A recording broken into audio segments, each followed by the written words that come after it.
Guys नमस्कार, मी वनिता. तर पुन्हा एकदा माझ्या नवीन व्हिडिओमध्ये तुमचं अगदी मनापासून स्वागत आहे. तर गाईज आज आहे गुढीपाडवा. तर सर्वांना सगळ्यांना गुढीपाडव्याच्या खूप खूप शुभेच्छा आणि तसंच नवीन वर्षासुद्धा. तर सगळ्यांच्या घरी काही ना काहीतरी आज गोडधोड तर नक्कीच असणार. तसंच आज मीही काहीतरी असंच बेत केलं, तो पण पुरणपोळीचा. तर आता मला पुरणपोळी कळते, तर तुमच्यासोबत व्हिडिओ शेअर केलाच पाहिजे. तर चला आता पटकन आपण लगेच वेळ नाही करत, आपण लगेच पुरणपोळी बनवायला घेऊ. तर हे बघा, आता मी डाळ पण शिजत टाकली आहे. म्हणजे मी मगाशीच टाकली होती, कारण की पुरणपोळीचं जेवण म्हटलं तर त्यासाठी लवकरच बनावं लागतं, की त्याला खूप वेळ जातो. ते बघा, डाळ पण आता माझी शिजत आली आणि थोडं डाळीचं पाणीसुद्धा मी काढून घेतलं आहे. हे बघा, म्हणजे सार बनवायला. तर काही ठिकाणी याला कटाची आमटी पण म्हणतात, पण आमच्याकडे याला सार बोलतात. तर माझी डाळ शिजत आली आहे. तोपर्यंत आपण पटकन मसाला बनवून घेऊ. टाकलं आहे. आणि तर गावाला कसं चुलीमध्ये कांदा पुसतात. आता याला म्हणजे साराला म्हणजे जो मसाला आपण करतो तो मसाला आपण इतर वेळेस कसं आपण मसाल्याचं काय कालवण करायचं असलं आपण तेलामध्ये कांदा वगैरे फ्राय करून घेतो, तसं याचं नाही आहे. आपल्याला कांदा असा बिना तेलाचा भाजून घ्यायचा आहे. तर आता मी गॅसवर असा भाजून घेते. आता इकडं चूल नाही म्हटलं, आपण गॅसवर भाजावं लागेल. तर कांदा भाजतो तोपर्यंत आपण, कारण की ही डाळ पण थोडी शिजत आली आहे, तोपर्यंत आपण इकडे गूळ बारीक करून घेऊ. आपला गूळ झाला आहे किसून, आणि गूळ थोडा मी म्हणजे डाळीच्या हिशोबाने थोडा जास्त घेतला आहे, कारण की पुरणपोळी गूळ खूप छान लागते. तर हे बघा, तर मी डाळ पूर्ण चाळणीमध्ये टाकली होती, खाली ओतली होती, जेणेकरून सगळं पाणी हे बघा सगळं निथून आलं आहे. पाणी बघू शकता डाळीचं. तुम्हाला तर माहीतच आहे, कटाची आमटी ही डाळीच्या पाण्यातच करतात. तर आपली डाळ पूर्ण कोरडी झाली बघा. मी टोप पण ठेवलं आहे. आता याच्यामध्ये आपण ही डाळ टाकून, त्याच्यामुळे गूळ टाकून आपण त्याचं पुरण रेडी करून घेऊ. तोपर्यंत आपल्याकडे कांदा पण होतो आहे. तर हे बघा, आपला गूळ पूर्ण वितळत आला आहे, थोडं बाकी आहे अजून. आणि हे बघा, सुंठ आणि वेलची मी पूर्ण कुटली आहे, एक पावडर केली आहे, तीसुद्धा आपण याच्यात टाकायची आहे. आता आपण गूळ पूर्ण एकदम म्हणजे ती डाळ पूर्ण एकदम कोरडी करून घ्यायची. तर गाईज बघा, आता मसाला माझा रेडी आहे, म्हणजे वाटण करायचं आहे. 2 कांदे घेतले आहेत, थोडा तुकडा खोबऱ्याचा घेतला आहे, लसूण, लाल मिरच्या वाळलेल्या, आणि गरम मसाल्यामध्ये सगळंच घेतलं आहे. धणे, काळी मिरी, लवंग, जिरे, जे आपण गरम मसाल्यामध्ये जे असतं सगळं ते सगळं घेतलं. आपण फक्त मसाल्यामध्ये एवढंच वाटण करायचं आहे. मग थोडी कोथिंबीर घ्यायची. आता आपला मसाला तर बनवायचा आपल्याला. आणि बघा, इकडे आपली डाळ पण पूर्ण कोरडी झाली बघू शकता. तर पहिली आपण डाळ वाटून घेऊ, कारण की ही गरम असतानाच वाटायची आहे. तर ती पहिले वाटून घेऊ आणि मग नंतर मसाला करूया. हे बघा, आपलं पुरण वाटून झाले आता. आणि आता पुरण वाटून झाले म्हटलं, आपण पीठ मळलंच पाहिजे. तसं अगोदर मळायला पाहिजे होतं, पण काही हरकत नाही. आता पहिले पीठ मळू आणि मग आपलं सारं बनवून घेऊ. आपलं पीठ मळून झालं आहे. आता याला आपण थोडा वेळ भिजून देऊ, तोपर्यंत आपण आपलं सार बनवून घेऊ. तर आपला भात टाकला आहे आता गॅसवर, आणि इकडे सार पण आपला झालाच आहे. दाखवतो तुम्हाला, हे बघा. तर आता जो किचनचा जो पसारा होता हा बघा, भांड्यांचा. आता पुरणपोळी म्हटलं तर पसारा हा होतोच. आता म्हटलं पहिले ते होते, तोपर्यंत आपण सगळ्या भांड्यांचा पसारा आवरून घेऊ, घासून घेऊ, म्हणजे नंतर जास्त भांडे निघणार नाहीत. म्हणजे आपलं फक्त राहिले पुरणपोळी आणि भजी.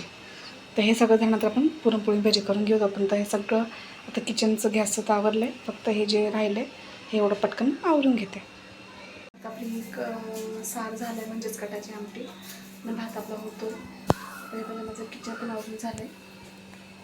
जे भांडे होते ते घासून टाकले. आता राहिले पोळ्या. आता ते पोळ्या करायला घेते मी.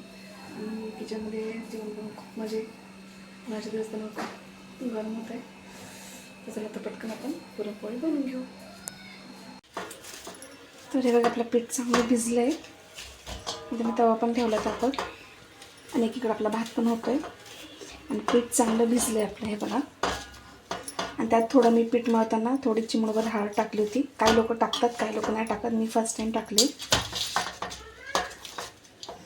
पोळी नंतर एकदम असं पिवळसर मस्त दिसते.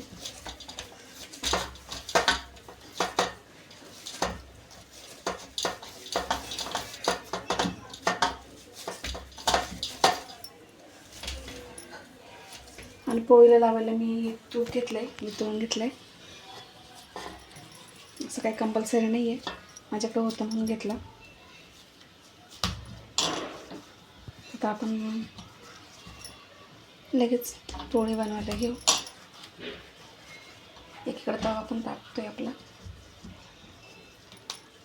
एकदा पोळ्या झाल्या म्हणजे आपला स्वयंपाक रेडी. पोळ्यांना थोडा जास्त वेळ लागतो.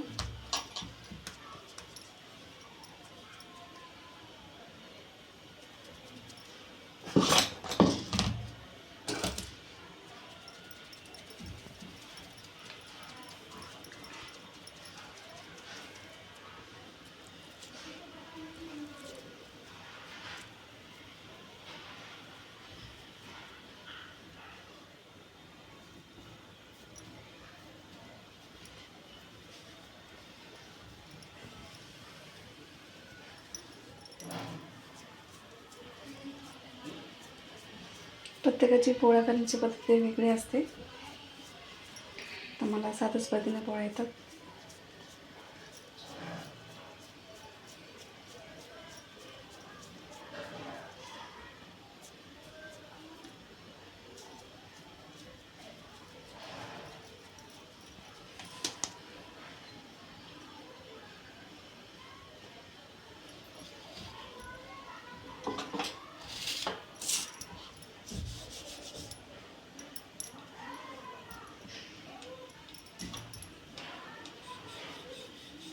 पोळी लाटताना एकदम हलक्या हाताने लाटावी लागते, कारण की ती फुटू नये म्हणून.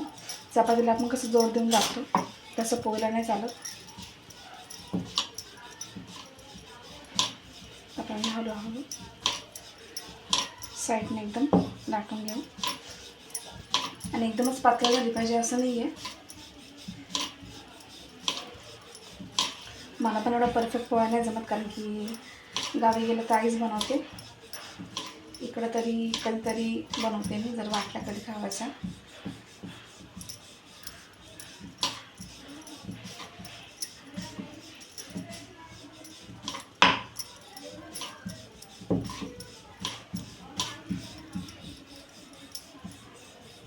पोळी तर आपली फुटली नाही.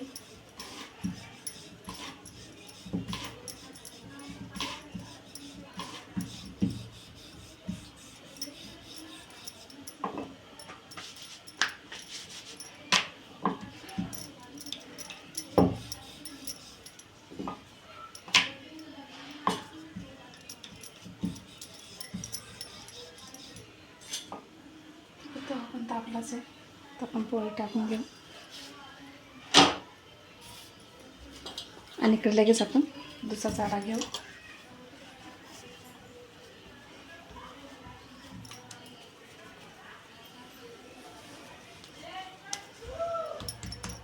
भात झाला आपला.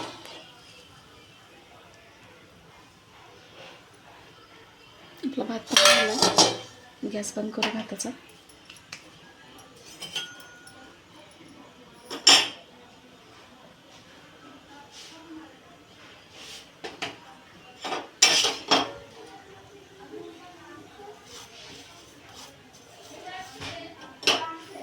काही लोक बोलतात पोळ्या लाटताना पीठ नाही लावायचं, कारण की सगळ्यात होतात साईडने. ते खरं आहे, पण मग आपण जर पीठ नाही लावलं तर मग लाटायला परत प्रॉब्लेम होतो.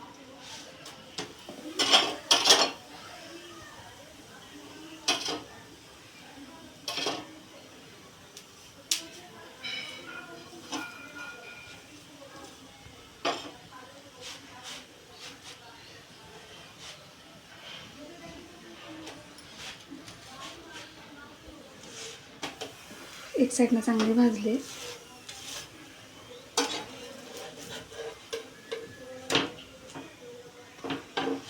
कधी कधी पुरण जास्त झालं तरी आपली पोळी फुटली जाते, किंवा पीठ जर बरोबर नसेल मळलं तरी पण.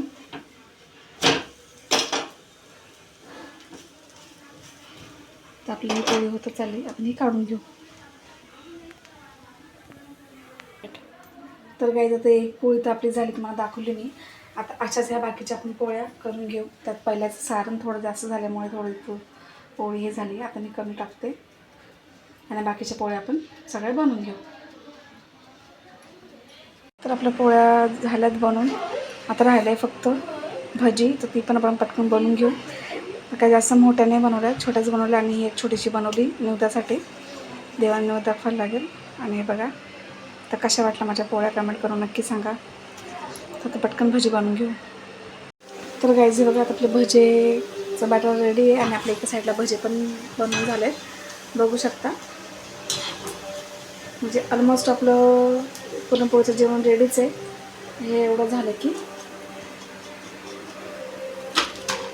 तर जशी बाकीची पहिली ही भजी काढली तसे बाकीची आपण सगळे भजी काढून घेऊ.